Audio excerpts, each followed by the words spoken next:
Le chiffre d'affaires. Le chiffre d'affaires d'Emmanuel Le Chypre. Emmanuel, jamais la canicule n'aura autant affecté l'économie française que cette année.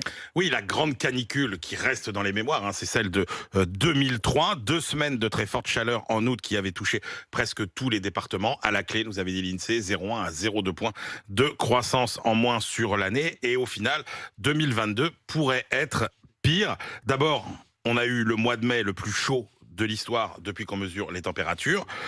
On a eu une semaine de vraie canicule en juin, la deuxième plus intense pour un mois de juin depuis 1947. Et là, alors qu'on est qu'en juillet, on est sur les mêmes bases de canicule que le mois d'août 2003, et on ne sait pas ce que nous réserve le mois d'août. Mais ce qu'on sait, c'est que forcément, la canicule, c'est pas bon pour l'économie. Eh oui, exactement. 70% des entreprises sont météo-sensibles et globalement, la canicule a un impact négatif sur la production. Les salariés, par exemple, travaillent moins bien. L'Organisation internationale du travail nous dit que la productivité peut baisser jusqu'à 50% au-delà de 33 degrés. Les secteurs les plus affectés, c'est le BTP, c'est les transports, le trafic aérien, la circulation des trains sont perturbés par la chaleur. Les voitures tombent davantage en panne. L'agriculture aussi, la sylviculture. Et il y a certains secteurs, évidemment, qui profitent de la canicule, mais pas au point de compenser ces effets négatifs. On pense à l'énergie au sens large, de la production d'électricité aux ventes de climatiseurs et de ventilateurs. RTE estime que chaque degré